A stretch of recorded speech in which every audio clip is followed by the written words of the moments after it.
సరిగ్గా నెల రోజులు సొరంగంలో 8 ప్రాణాలు పోయి నేటికి నెల ఫిబ్రవరి 22 ఉదయం ఎస్ఎల్బీసీ టన్నెల్లో పనులు చేస్తుండగా పైకప్పు కుప్పకూలింది. 8 మంది కార్మికులు చిక్కుకుపోయారు.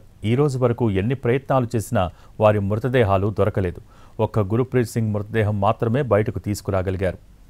నిర్విరామంగా సహాయక చర్యలు చేస్తూనే ఉన్నారు, కానీ ఫలితం మాత్రం లేదు. కేరళ నుంచి క్యాట్వార్ డాగ్స్తో మృతదేహాలను గుర్తించేందుకు ప్రయత్నించారు, కానీ ఉపయోగం లేకుండా పోయింది. ఆర్మీ సిబ్బంది సైతం రంగంలోకి దిగి రెస్క్యూలో పాల్గొంది.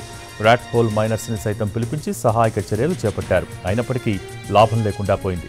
ఇక రోబోలను సైతం రంగంలోకి దింపారు. 1000 మంది సిబ్బంది 3 షిఫ్టుల్లో మృతదేహాల కోసం వెతుకుతూనే ఉన్నారు, కానీ ఆ 7 మృతదేహాలు మాత్రం బయటపడటం లేదు.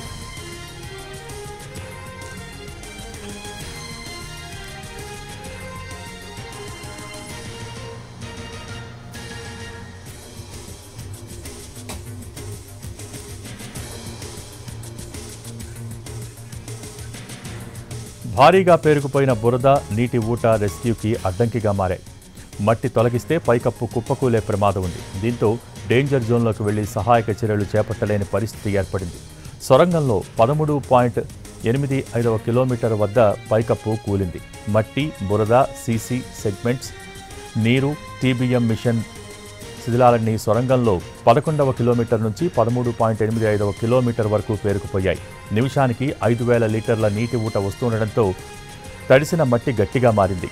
పైకప్పు బలహీనంగా ఉండటంతో రెస్క్యూకి ఆలస్యమవుతోంది.